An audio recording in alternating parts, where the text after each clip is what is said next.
karakteristiknya, apakah itu sejati atau enggak,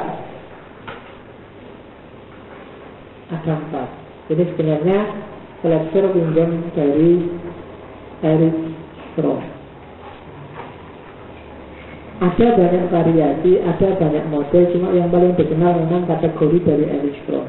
Ada knowledge, respect, care, dan responsibility. Knowledge berarti kita harus tahu, kita harus belajar, kita harus mengerti ihwal yang kita cintai. Kalau kamu punya pacar, kamu harus paham siapa pacarmu, gimana wataknya, apa kebiasaannya, yang dia senangi apa, yang nggak dia senangi apa. Itu kalau pacar. Kalau cinta pada Tuhan juga begitu. Kamu harus tahu Tuhan itu wataknya gimana, yang diinginkan Tuhan apa, yang bikin murka Tuhan apa, yang disukai Tuhan apa, yang dibenci Tuhan apa. Itu knowledge. Nggak mungkin kamu bisa cinta yang sebenarnya tanpa knowledge. Maka cinta pada pandangan pertama itu sebenarnya belum cinta. Itu masih infatuation, ketergodaan. Itu biasanya masih parsial. Cinta pada pandangan pertama itu parsial karena biasanya mungkin kamu lihat hidungnya aja. Hidungnya bagus sekali, terus kamu tenang. Kalau ketawa kok bagus, terus kamu tenang. Itu infatuation, ketergodaan.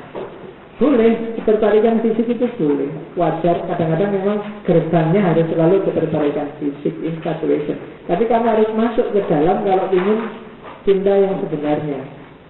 Jalan pertama yang harus kami tempuh adalah knowledge. Siapa dia? Orang mana? Bapaknya galak apa enggak?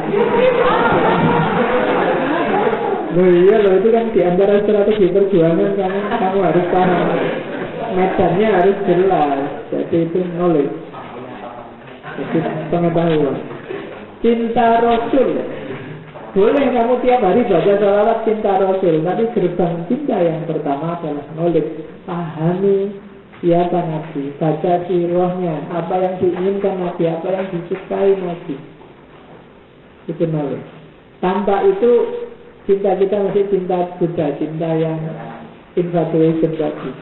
Masih cuma tergoda sesaat. Atau kalau itu formalitas berarti cuma cinta yang kosong kayak tadi. Oke, setelah knowledge ada ruang kedua yang harus kamu masuki, yaitu respect. Respect itu menghargai.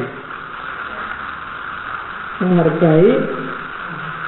Langkah pertama dari menghargai adalah menerima apa adanya.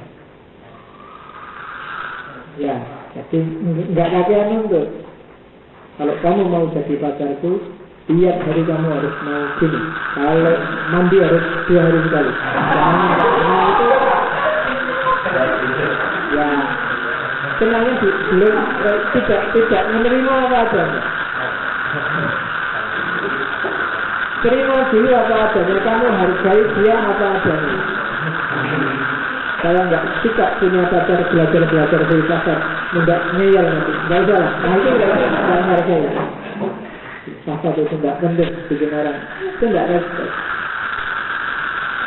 Ya, macam-macam respect itu. Mungkin cara makan, mungkin gaya belajar, mungkin cara hidup, mungkin hobi, mungkin macam-macam. Pertama-tama respect dulu. Bahwa nanti ada yang diperbaiki, ada yang dikritik, ada yang dibenci kan tidak apa-apa. Tapi pertama-tama harus di-respect dulu, dihargai dulu. Untuk bisa respect, bekalnya tetap knowledge. Kamu tidak bisa respect pada seseorang, respect pada sesuatu kalau kamu nggak tahu tentang sesuatu atau seseorang itu. Kalau kamu nggak ngerti dia seleranya makan di angkringan, kamu kan nggak bisa respect dia ketika makan di angkringan. Makan kok di angkringan, ada apanya di angkringan itu kan terus kamu marah-marah. Tapi kalau kamu tahu, oh memang dia biasanya makan di angkringan, bukan karena semata-mata hobinya di situ, itu kan menyesuaikan dengan situasi.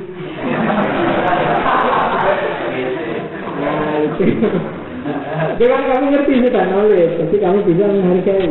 Untuk bisa menghargai, pengetahuannya harus lengkap. Setelah respect, baru kamu care.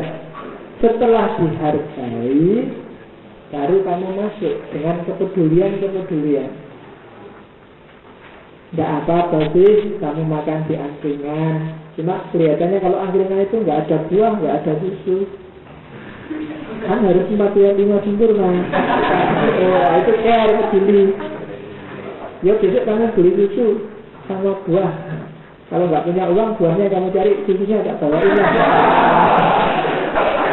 Nah, itu peduli namanya care.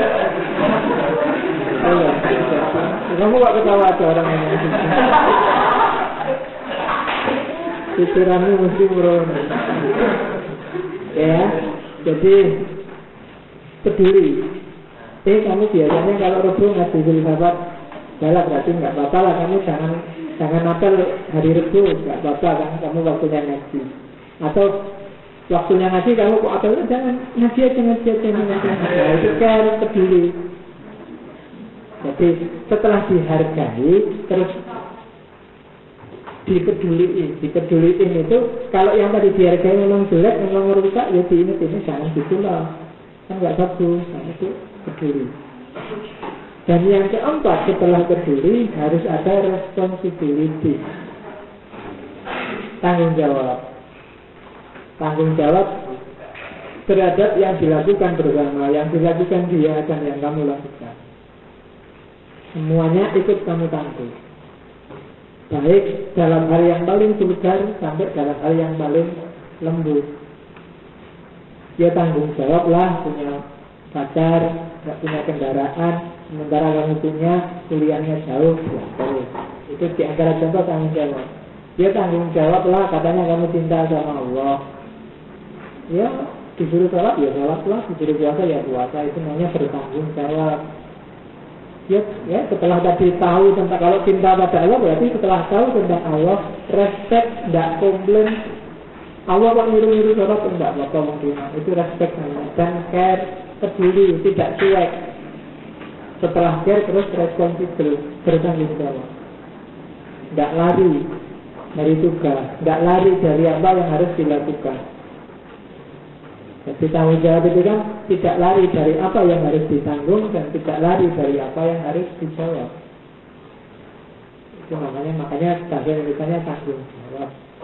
Responsible berawal dari kata respon. Jadi semua akibat, semua hasil dari yang muncul dari cinta yang diberikan, kamu siap menanggung. Ya sebagai resiko kamu misalnya punya mertua galak, berarti kamu harus tahan batin, kamu harus sabar. Itu resiko. Tidak boleh komplain, harus siap ditanggung.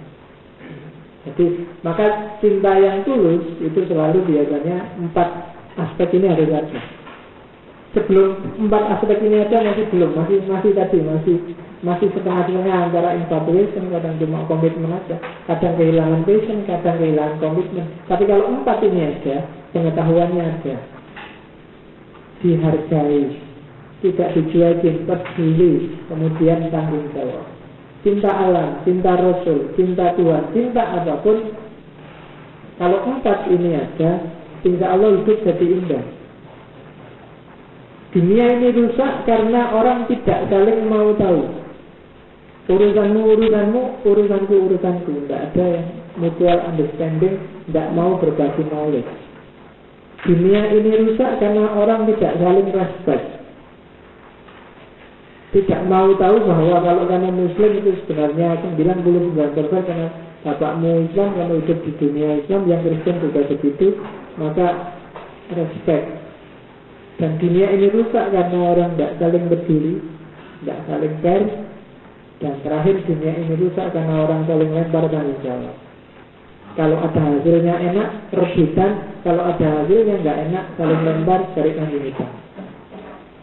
Maka katanya Fletcher, pokoknya nggak ada satu hal pun yang pasti baik, pasti bagus selain kita. Karena dalam cinta ada saling memahami, saling menghargai, saling mempedulikan, dan siap bertanggung jawab. Nah, itu kan luar biasa teorinya. Teorinya luar biasa, prakteknya ya tinggalkan. Karena berat. Makanya cinta itu perjuangan, jangan salah. Mati-matian. Kalau ada 4 ini dan memang asli wujudnya, itu nanti yang disebut cinta tanpa syarat, unconditional love. Ya kan? Tanpa syarat. Kenapa? Ketika ada syarat, pasti ada hal tertentu dari yang kamu cintai yang tidak kamu respect. Kamu boleh jadi pacarku asal kamu setiap kali makan berdua kamu yang bayarin. Nah itu berarti respect. Ada syaratnya nanti. Termasuk di antara syarat, kalau itu pacaran adalah aku cinta padamu kalau kamu juga cinta padaku. Kalau kamu nggak cinta, selesai, aku cari yang lain. Itu belum. Berarti kamu masih belum masuk ke dunia cinta. Kalau dunia cinta nggak peduli. Termasuk cinta ketuhanan, termasuk cinta pada Rasul. Cinta ketuhanan kan juga begitu. Kalau cinta sejati pada Tuhan, kamu disuruh berdoa. Dikabulkan nggak dikabulkan, nggak apa-apa. Yang penting dekat sama Allah. Cinta pada, kalau kamu punya pacar, kamu ingin selalu dekat, ingin selalu berhubungan, terbayang-bayang terus pacarnya. Cinta pada Allah sebenarnya analoginya seperti itu. Kamu ingin dekat terus, terbayang-bayang Allah terus, hatimu menyebut dia terus. Dan itu biasanya yang kayak gini kan para suci. Rumi kan sampai mabuk Allah. Tarian darwisnya Rumi yang miter yang terkenal luar biasa itu kan. Ketika Rumi sedang sedih ditinggal ibunya dan Citabris, dia punya sahabat baru, Baha'iddin. Orang ini pandai besi. Ketika Rumi yang sedang galau nongkrong di tempatnya penempaan besi, mendengar tempaan besi itu seperti suara gitu, Allah, Allah. Terus sekarang nggak sadar Rumi bangun terus gerak muter. Dan itu sebenarnya manifestasi cinta yang luar biasa pada Allah. Yang gerakannya kan simbolik. Kalau muter itu tangan kanannya ke atas, tangan kirinya ke bawah. Itu sebenarnya simbol siap menerima limpahan anugerah cinta kasih dari Allah, tapi tidak egois, nanti akan disebarkan ke muka bumi. Geraknya terus muter gitu kan. Terus itu kasihnya. Kadang-kadang belajar kata lain. Kalau di situ, jadi knowledge, respect, care, dan responsibility. Oke, sangat sulit. Ya, cinta nggak bisa diteorikan panjang-panjang, tapi praktekkanlah. Hampir semua sufi, hampir semua filosof cinta. Kalau ditanya apa itu cinta, bisa. Orang hanya bilang manifestasinya, ciri-cirinya, karakternya, dan seterusnya. Tapi ngomong kesejatian, definisi yang pas itu bisa. Ghazali, Khalil Gibran, apa lagi, Rumi, Ibnu Arabi, semua angkat tangan ketika disuruh mendefinisikan apa itu cinta. Kalau katanya Rumi, sebelum aku jatuh cinta, aku cerewet luar biasa, bikin puisi tentang cinta, bikin tulisan tentang cinta, bikin ceramah tentang cinta. Tapi begitu aku jatuh cinta, aku langsung diam. Bisa lagi. Jadi biasanya gitu. Mahasiswa yang tiap hari ribut tentang pacaran biasanya rambi pacar. Yang di pacar biasanya menang. Enggak pernah soalnya dilakukan. Biasanya gitu. Jadi yang tiap hari, iya, orang hanya meributkan yang, makanya teori ini bisa dibuktikan. Orang yang lebih suka debat itu biasanya orang yang sebenarnya tidak yakin dengan kebenarannya sendiri. Orang yang nyari-nyari kesalahannya orang lain itu sebenarnya orang yang belum yakin benar dengan miliknya, sehingga dia harus yakin bahwa orang lain salah. Maka dia terus nyari-nyari terus yang bikin salah, yang bikin kafir, biar dia yakin bahwa aku ini pas nggak benar. Nah, kalau dia sudah yakin, dia punya dia nggak ribut. Terserah kamu mau apa, yang penting ini loh yang benar milikku dan selesai. Nggak goyah lagi. Tapi selama orang yang ini tak debat, nyari kesalahan orang, nyari kekafirannya orang, sebenarnya dia sedang berusaha untuk meyakinkan dirinya sendiri bahwa aku nggak kafir, aku ini benar, buktinya orang lain itu loh, salahnya di situ-situ. Itu contohnya. Cinta juga begitu. Maka dalam banyak hal, kalau di Islam bahkan cinta itu jadi motif dan jadi puncaknya hubungan manusia dengan Tuhannya dan hubungan manusia dengan sesamanya. Ada banyak sekali hadis. Kapan-kapan kita belajar filsafat cinta dari dua sisi. Yang pertama dari filosof-filosof barat, yang kedua dari para filosof muslim. Ayat-ayat Al-Quran luar biasa yang ngomong tentang bahwa kita harus cinta. Relasi paling agung dalam hidup ini adalah cinta. Cuma karena kita terbiasa pragmatis, terbiasa material, dan terbiasa formalis, maka dunia di atas formalitas itu sering terabaikan. Di atas hukum ada akhlak, dan puncaknya akhlak itu cinta. Akhlak dan perilaku hukum ketika keluar dari koridor cinta biasanya kehilangan visinya. Atau kalau ada visinya, visi-visi yang artifisial, entah duniawi, entah kepentingannya sendiri, entah keuntungannya sendiri. Makanya katanya Ghazali, ketika seseorang mencintai ada 4 level. Yang pertama, sebenarnya dia tidak cinta pada yang di luar dirinya. Dia sebenarnya mencintai dirinya sendiri. Orang-orang yang egois, seolah-olah dia pokoknya kamu nomor 1 pada pacarnya, tapi sebenarnya dia egois untuk kepentingan dia sendiri, mencintai dirinya sendiri. Ada yang level kedua, naik dikit, cinta dia pada orang lain selama orang lain ini menguntungkan dirinya. Jadi cinta yang tawar-menawar. Kalau tadi cinta yang egois, nggak peduli yang lain, ini mau peduli yang lain, tapi asal yang lain menguntungkan dirinya. Itu level kedua. Level ketiga, cinta juga pada yang lain, tapi asal yang lain ini sesuai dengan ideal kebaikan, ideal kebenaran, ideal keindahan yang dia yakini. Misalnya, aku tidak kenal Gus Dur, tapi aku cinta Gus Dur. Kenapa? Karena Gus Dur itu pluralis, karena Gus Dur itu toleran, karena Gus Dur itu. Jadi masih ada syaratnya. Kenapa kamu suka Gus Dur? Karena Gus Dur punya karakter A, B, C. Kamu suka padaku karena mau-maunya disuruh ngaji selama di Rebus, karena mau-maunya. Jadi ada karakter yang kamu sukai sehingga kamu masih ada alasannya. Puncaknya adalah cinta yang keempat adalah cinta nggak pakai alasan. Kenapa kamu mencintai? Karena cinta itu bagus, indah, dan agung. Titik. Dengan segala manifestasinya, dengan segala resikonya, dengan segala prasyaratnya. Itu level keempat. Para sufi kalau sudah mengalami level keempat biasanya masuk ke fase pengalaman batin yang disebut ma'rifat atau ekstase. Jadi karena sudah cinta yang tanpa syarat sudah. Ketika cinta itu tanpa syarat, yang ada bukan orang yang mencintai, tapi orang yang dicintai. Makanya kalau kamu sudah jatuh cinta luar biasa, dirimu sendiri nggak ada juga. Yang ada di pikiranmu hanya yang dicintai. Lihat TV, wah, kalau dia nonton kayak gini biasanya seneng ya, biasanya suka acara apa ya kalau nonton TV. Mau ke warung, wah ini kalau teror kayak gini pacarku seneng ini. Mau kemana-mana kan yang ada dia, pacarnya. Sufi juga begitu dia menyerahkan dirinya dalam cinta tanpa syarat pada Allah, maka yang jadi pertimbangannya, yang ada di pikirannya, yang ada di hatinya hanya Allah.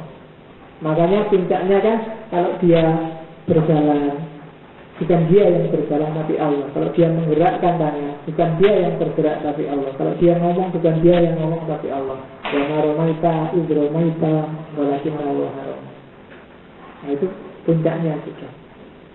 Kenapa? Karena relasi cinta ini relasi paling puncak.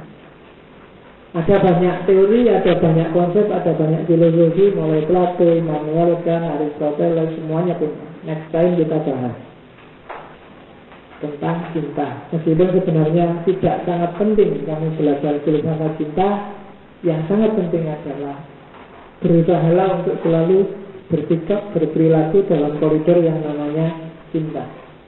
Kalau dasarnya cinta, makanya tadi katanya Fletcher, perilaku apapun, keputusan apapun yang kamu ambil pasti baik.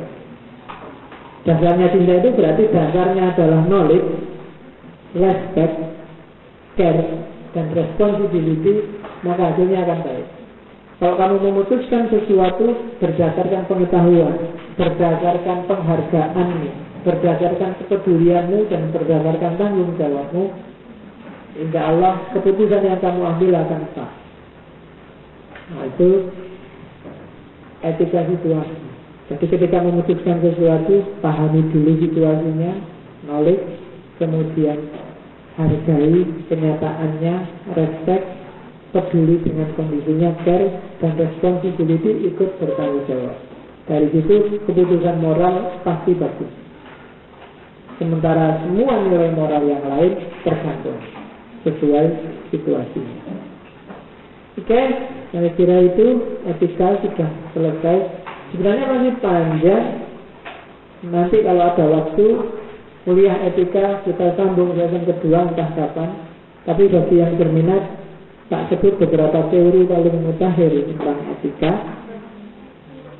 Ada antinaturalisme etik dari Edward Moll, ada etika nilainya Max Weller, ada emotivismenya Ayer, ada Sartre yang saya sebut-sebut tadi, ada teori namanya fenomenologi orang lain dari Levinas, ada behaviorismenya Skinner, ada Lawrence Kohlberg, tahap perkembangan moral, Lawrence konsep yang terkenal karena bunuh diri, karena dia bunuh diri dengan cara nyemplung ke sungai sekalian mobilnya. Tidak tahu apa karena memang tahap perkembangan moralnya mungkin itu. Ada etika masa depannya Hans Jonas, ada McIntyre yang berusaha menghidupkan kembali etika keutamaan model Aristotelian, ada etika diskursifnya Habermas, atau manusia ironis liberal teorinya Richard Rorty. Ada beberapa yang lain tapi yang paling populer itu. Jadi bagi yang tertarik dengan etika, kejar teori-teori biar tahu perkembangan terbaru. Kalau nunggu ngaji ini ya nanti lah. Kapan-kapan kita hidupkan lagi yang etika. 4 pertemuan ini sebenarnya baru dasar-dasar etika.